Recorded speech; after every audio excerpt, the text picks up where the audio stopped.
কেউ কেউ চাইছে যে ভাষা, ধর্মের, সংস্কৃতির বিভেদ ঘটিয়ে মানুষকে বিচ্ছিন্ন করা।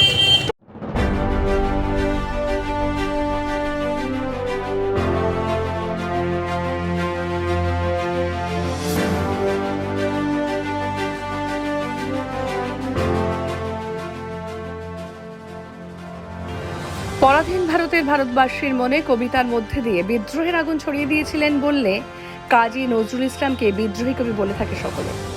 এপার বাংলার পাশাপাশি ওপার বাংলাতেও মহা ধুমধামের সাথে পালিত হচ্ছে কাজী নজরুল ইসলামের 124তম জন্মজয়ন্তী মহোৎসব। শিলিগুড়ি পুর নিগমের উদ্যোগে পালন করা হলো বিদ্রোহী কবি জন্মজয়ন্তী।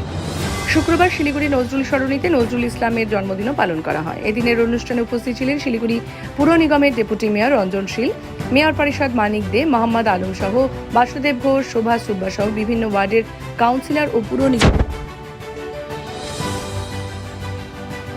জাতি ধর্ম নির্বিশেষে আমাদের ভারতবর্ষের, বিশেষ করে বাঙালির এবং বাংলার এটা সংস্কৃতি।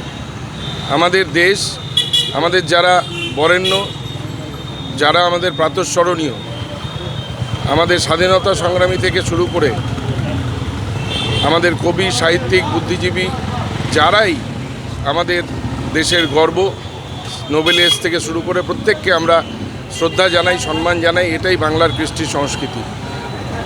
কেউ কেউ চাইছে যে ভাষা, ধর্মের, সংস্কৃতির বিভেদ ঘটিয়ে মানুষকে বিচ্ছিন্ন করা।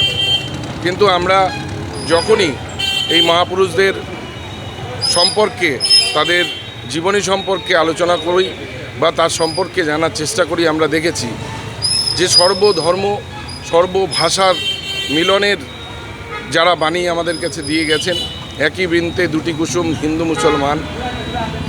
সুতরাং আমাদের এই সংস্কৃতিকে যারা আমাদেরকে নিয়ে যাওয়ার দায়িত্ব দিয়েছেন, আমরা সেই সংস্কৃতিকে বয়ে নিয়ে যাচ্ছি। আমরা আগামী দিনেও শিলিগুড়ি পুর নিগমের পক্ষ থেকে আমরা এই কাজটা সকলকে নিয়ে, সমস্ত ধরনের মানুষকে, সমস্ত নাগরিকদেরকে সাথে নিয়ে আমরা কচকচানি নেই। আমরা সকলে মানুষ, সবার উপরে মানব ধর্ম, আমরা সেটাকেই পালন করছি।